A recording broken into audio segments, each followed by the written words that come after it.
দেয়, আমি আমলের কথা বলছি, আমলবিহীন যদি আমি যাই তাহলে আমি কি করে আল্লাহ তাআলার সম্মুখে আমার এই চেহারা দেখাবো?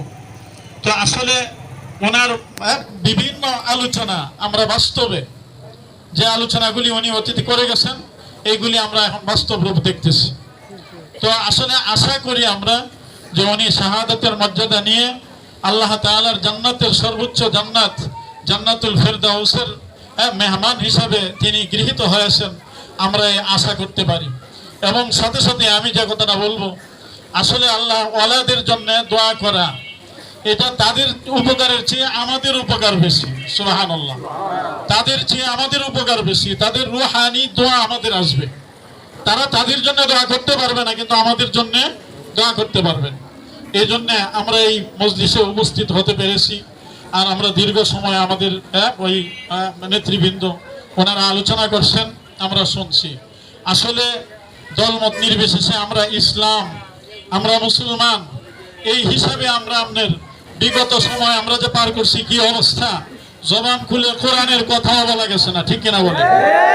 সম্মুখে যদি ওই অবস্থা না হয়, সম্মুখে এই অবস্থা যেন না হয়, এই জন্য সকলকে সতর্ক থাকা লাগবে। আমরা যদি আবারও ভুল করি তাহলে 15 বছর গেছে, হয়তো আরো বেশি সময় যাইতে পারে, আমাদের জবানকে আপনার বন্ধ করে দিবে। এই জন্য আমরা হুঁশিয়ার থাকবো।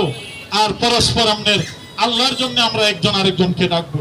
আমরা আমাদের যাতে ইসলামী হুকুমত আমাদের বাংলাদেশে কায়েম হয়, এই জন্য সকলেই সর্বস্তরে যে যেখানে আসি ওখান থেকে আমরা আমাদের কাজ চালিয়ে যাব ইনশাআল্লাহ। রাজি আছি না?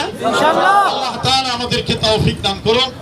আর সাথে সাথে আপনার এই বৈষম্য বিরোধী যে আপনার কি ইয়ে হয়েছে, আন্দোলন হয়েছে, আর যারা শাহাদত বরণ করছে তাদের জন্য দোয়া করব, তাদের পরিবার পরিজনের জন্য দোয়া করব। বিগত সময়েও যারা হক কথা বলে আমাদের দুনিয়ার থেকে জীবন দিতে হয়েছে তাদের জন্য আমরা দোয়া করব। আর ভবিষ্যতে যেন আল্লাহ তাআলা আমাদেরকে বাংলাদেশে একটা ইসলামী হুকুমত আল্লাহ তাআলা আমাদেরকে দান করেন, এই জন্য আমরা দোয়া করব। আর যারা শাহাদত বরণ করছে তাদের যারা আমাদের পিতা মাতা আছে, ভাই বোন আছে, তাদের জন্য দোয়া করবো আল্লাহ তাআলা যেন তাদেরকে সবরে জামিল করার তৌফিক দান করেন। সকলে বলুন আমিন। আমরা এখন দুরূদ শরীফ পড়ি। আল্লাহুম্মা সাল্লি আলা মুহাম্মাদিন।